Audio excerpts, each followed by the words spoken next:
तो दोस्तों, उड़ने की आशा के आज के 8 अक्टूबर के एपिसोड की शुरुआत आकाश और रिया के कमरे से होती है। आकाश दिन भर की थकान के बाद सोने की तैयारी कर रहा होता है, तभी रिया वॉशरूम से बाहर आती है। वो आकाश को थका हुआ देखकर सोच में पड़ जाती है कि ये उससे बात करने का सही समय है या नहीं।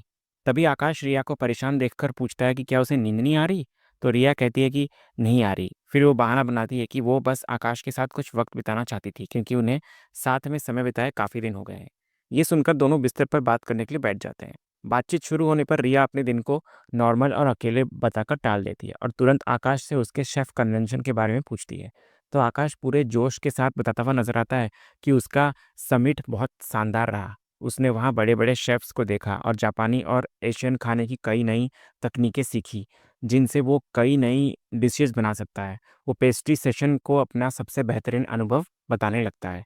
फिर बातों-बातों में आकाश नीतू की बहुत तारीफ़ करने लगता है। वो बताने लगता है कि नीतू कितनी अच्छी है और उसने आकाश की एक्सपेरिमेंटल डिशेज़ को स्पॉन्सर करने तक की पेशकश की है। आकाश ये भी कहता है कि नीतू ने उसे रेस्टोरेंट में नई डिशेज़ ट्राई करने की परमिशन भी दे दी है। इधर नीतू का नाम और उसकी तारीफ़ें सुनते ही रिया का मूड बदल जाता है। वो बेमन से अच्छा है कहकर बात को ख़त्म कर देती है।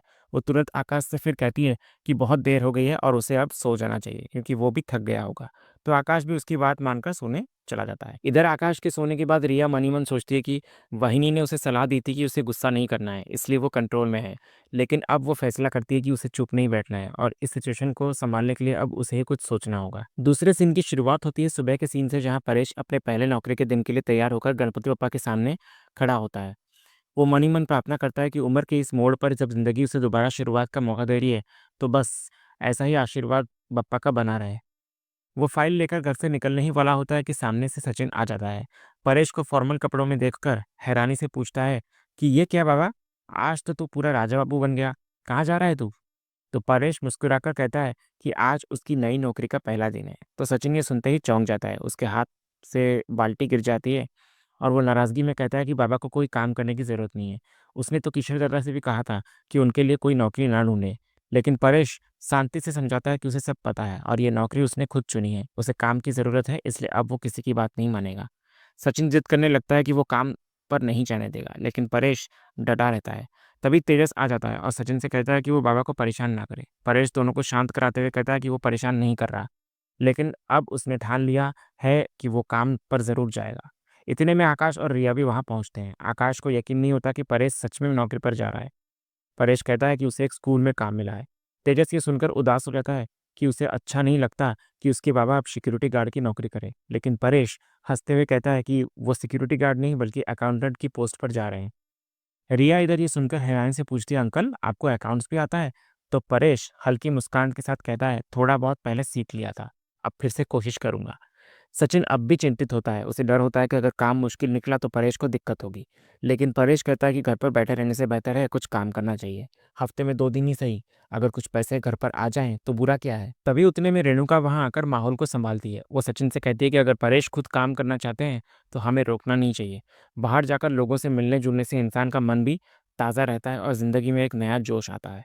वो सचिन को समझाती है कि जब हफ्ते में बस 1-2 दिन काम है तो इतना हल्ला करने की ज़रूरत नहीं है। तभी सचिन रेणुका पर यह आरोप लगाता है कि वो लालच में आकर परेश को काम पर भेजना चाहती है, ताकि वो पैसे कमाकर घर पर लाए। इस पर तेजस, आकाश और रिया तीनों मिलकर सचिन को समझाते हैं। वे कहते हैं कि काम पर जाने से परेश का मन लगा रहेगा, माहौल बदलेगा और उनकी सेहत के लिए भी ये अच्छा होगा, क्योंकि घर पर अकेले बैठे बैठे वो बोर हो जाते हैं। जब सचिन को फिर लगता है कि कोई उसकी बात नहीं सुन रहा, तो वो आखिरी उम्मीद के साथ सायली से उसकी राय पूछता है, उसे बुलाकर।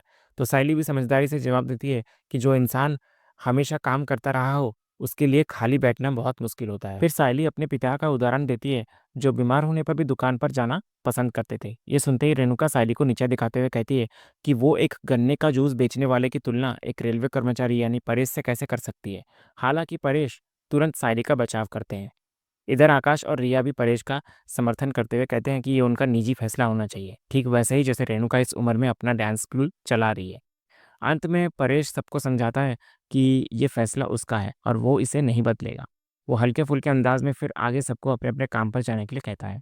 तभी साइली परेश के लिए टिफिन लेकर आती है और उसको देती है। तभी परेश बोलता है कि टिफिन, और वो भी इतनी सुबह सुबह? अरे रेलवे की नौकरी में मुझे कभी टिफिन नहीं मिला था। तो इस पर रेणुका कहती है, क्योंकि परेश तुम सुबह सुबह नहीं बल्कि रात को 3 बजे ड्यूटी के लिए जाते थे। तभी इधर सचिन परेश को आखिरकार बोलता है कि ठीक है, अगर तुझे काम पर जाना है तो तू जा, पर तेरे को काम पर मैं छोड़ने जाएगा। तो परेश कहता है कि ठीक है, चल आ जा।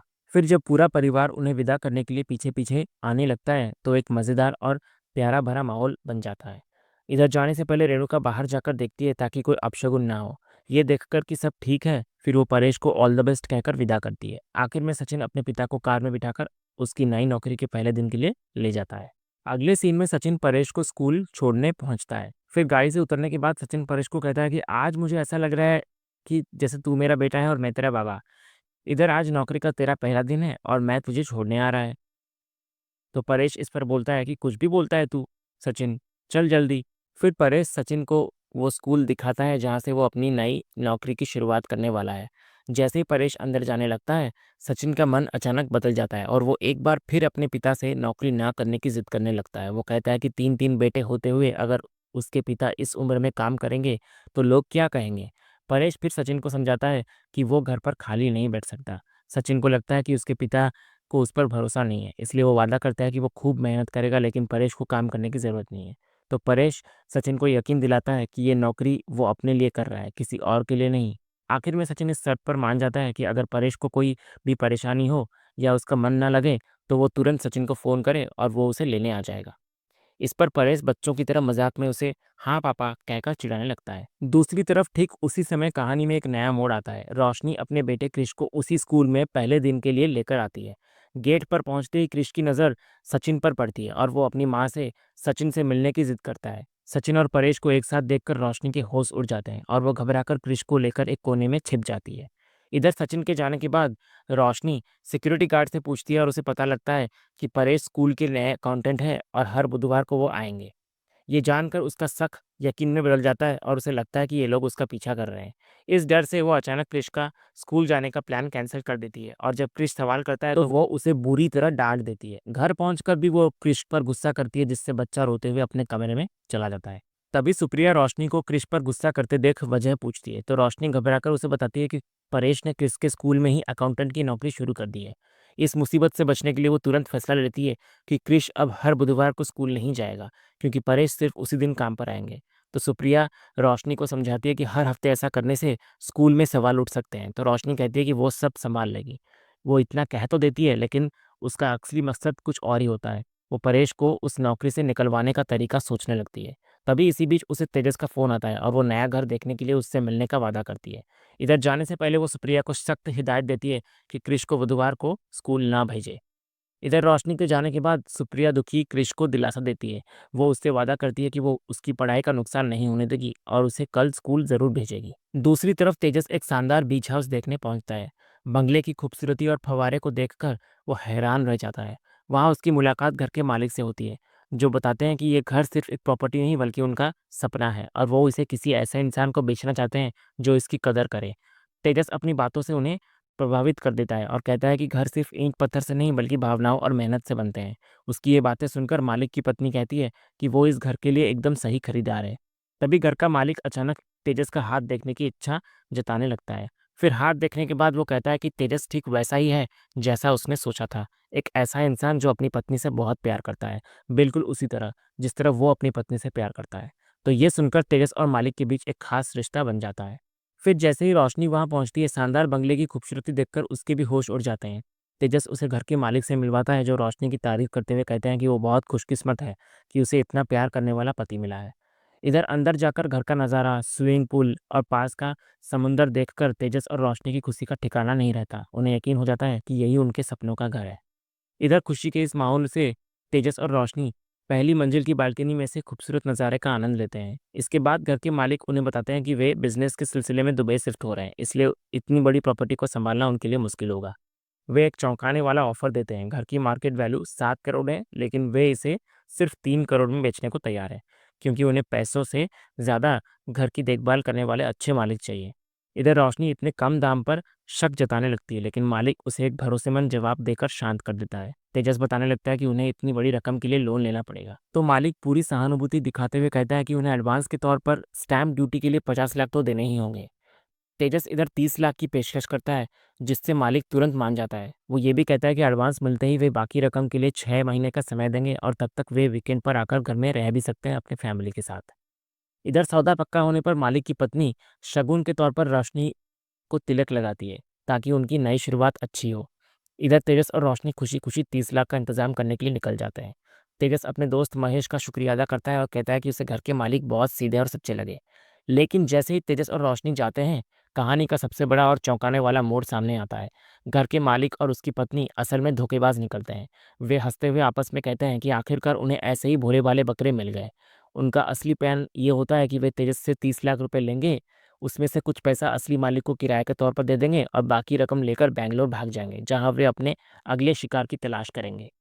दूसरे सीन की शुरुआत होती है जब तेजस घर में सबको हॉल में बुलाता है। वो बताने लगता है सबको कि उसने और रोशनी ने मिलकर मारवी रोड वाले बीच हाउस को खरीदने का फैसला कर लिया है। ये सुनकर रेणुका बहुत खुश होती हुई नजर आती है और तेजस की तारीफ करती है। लेकिन परेश पूछता है कि क्या उन्होंने घर को अच्छी तरह से देखा है, तो रोशनी मुस्कुराकर कहती है कि हाँ, वो घर बहुत खूबसूरत है। फिर जब तेजस आगे बताने लगता है कि उस घर की कीमत 7 करोड़ है, तो सब हैरान रह जाते हैं। लेकिन वो आगे कहता है कि उन्हें तो सिर्फ वो 3 करोड़ में मिल रहा है, और यही सुनकर सब दंग रह जाते हैं। रेणुका तेजस को दुआ देती है, जबकि सचिन मजाक में कहता है कि कहीं ये भूतिया बंगला तो नहीं। आकाश भी शक जताने लगता है कि 7 करोड़ का घर 3 करोड़ में मिलना मुमकिन नहीं है। मगर तेजस आत्मविश्वास से कहता है कि उसने सब कुछ जांच परख लिया है और उसे अजय सर पर पूरा भरोसा है। वो बताने लगता है कि वो अब 30 लाख का टोकन देकर पेपर्स ले लेगा। इधर रेणुका खुश होकर रोशनी की तारीफ करती है और कहती है कि उसके आने से तेजस की जिंदगी में रोशनी भर गई है। लेकिन सचिन ताना मारता है कि उसके आने के बाद से तेजस की परेशानियां बढ़ गई है। तो सायली सचिन को ऐसा कहने से रोकती है, मगर रेणुका सचिन को डांट देती है और तेजस की तारीफ करती है कि वो एक दिन बहुत आगे जाएगा। इसके बाद तेजस बताने लगता है कि वो शिफ्ट होने से पहले बीच हाउस में एक फैमिली गेट टुगेदर करना चाहता है। सबको वीकेंड पर साथ चलने के लिए कहता है। रेणुका उत्साहित होकर कहती है कि उसका बेटा सबको इतने बड़े बंगले में लेकर जा रहा है, जो उसने कभी सोचा ही नहीं था। लेकिन सायली कहती है कि उसे सुबह डिलीवरी पर जाना है और बीच बहुत दूर है, इसलिए वो नहीं आ पाएगी। सचिन भी टालने की कोशिश करता है। तब रेणुका दोनों को समझाती है कि थोड़ा एडजस्ट कर लो, तेजस की खुशी में सबको शामिल होना चाहिए। इधर तेजस थोड़ा उदास होकर कहता है कि वो सबके लिए सोचता है, लेकिन कोई उसकी भावनाएं नहीं समझता। रेणुका उसे समझाती है कि जिन्हें आना है वो आए, बाकी की परवाह ना करे। इधर सचिन मन ही मन सोचता है कि 7 करोड़ का घर सिर्फ 3 करोड़ में, जरूर कुछ तो गड़बड़ है। फिर वो फैसला करता है कि वो तेजस पर नजर रखेगा। और इसी सीन के साथ ही आज का ये एपिसोड यहीं खत्म होता है। तो दोस्तों, आज का ये वीडियो आपको कैसा लगा, कमेंट के जरिए हमें जरूर बताइएगा और कमेंट में हाइप करना भी मत भूलिएगा और वीडियो को लाइक भी कीजिएगा, शेयर भी कीजिएगा और सब्सक्राइब करना तो बिल्कुल भी मत भूलिएगा, ताकि ऐसे ही रोज लेटेस्ट एपिसोड के अपडेट्स आप टेलीविजन से पहले पा सकें। तो मिलते हैं हम एक नए एपिसोड के रिव्यू में, तब तक के लिए स्वस्थ रहें, मस्त रहें।